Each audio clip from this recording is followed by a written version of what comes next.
అందరికీ నమస్కారం మిత్రులారా. నేను మీ శేషగిరి సృష్టి ఆస్ట్రాలజీ అండ్ వాస్తు సిద్ధాంతి ఫ్రమ్ సికింద్రాబాద్. ఈ కొత్త సంవత్సరంలో ఏ రాశి వారికి అనుకూలంగా ఉంది, 2026 ఆంగ్ల నూతన సంవత్సరంలో ఏ రాశి వారికి అనుకూలంగా ఉందని తెలుసుకోవాలనుకుంటున్నారా? ఏ రాశి వారికి ప్రతికూలంగా ఉంది, ఎవరికి అన్ని గ్రహాలు అనుకూలంగా ఉన్నాయి, ఎవరికి వ్యతిరేకంగా ఉన్నాయి అనేది నేను వివరంగా చెప్తాను. అంతకంటే ముందుగా గిరి ఆస్ట్రో ఛానల్ని సబ్స్క్రైబ్ చేసుకోండి.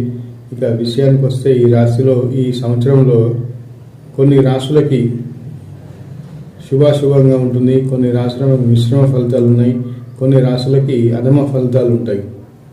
అయితే అధైర్యపడాల్సింది లేదు, ఆనందపడాల్సింది వేరు. వ్యక్తిగత జాతకంలో కూడా అలాగే ఉండాలి. మంచి గ్రహ దశ నడవాలి, అంతర్దశలు నడవాలి, గ్రహాలు మంచి స్థానంలో ఉండాలి, అప్పుడే ఈ ఫలితాలు వస్తాయి. ఇక విషయానికి ఎందుకు ఆలస్యం వస్తే మీకు మేషరాశి వారికి కొంత అనుకూలంగా ఉంటుంది, అలాగే వృషభ రాశి కూడా కొంత అనుకూలంగా ఉంది. ఇక మిథున రాశి వారికి 50-50గా యోగ ఫలంగా ఉంటుంది. సింహరాశి వారికి అత్యంత అనుకూలంగా ఉంటుంది ఈ సంవత్సరం.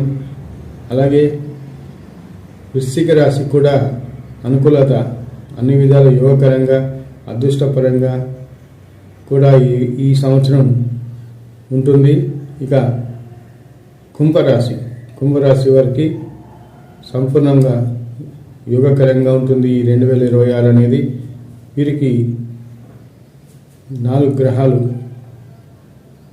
లాభంలో ఉండగా ఈ సంవత్సరం స్టార్ట్ అవడం అన్నీ ఆనందకరమైన, లాభకరంగా, యోగకరంగా ఈ మాసం ఉంటుంది. ఇక మీనరాశి వారికి 50-50గా ఉంటుంది. ఎందుకంటే వీరికి కొంత ఏలినాక్షని బాధలు ఉన్నప్పటికీ, కొంత అయినప్పటికీ గురుబలం ఉన్నప్పటికీ కూడా వీరికి 50-50గా ఉంటుంది.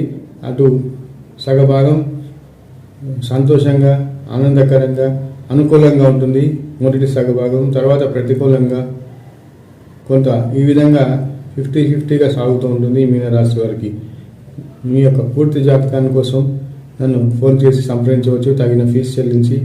నా వీడియో మీకు నచ్చితే లైక్ చేయండి, సబ్స్క్రైబ్ చేయండి, కామెంట్ చేయండి. నమస్తే.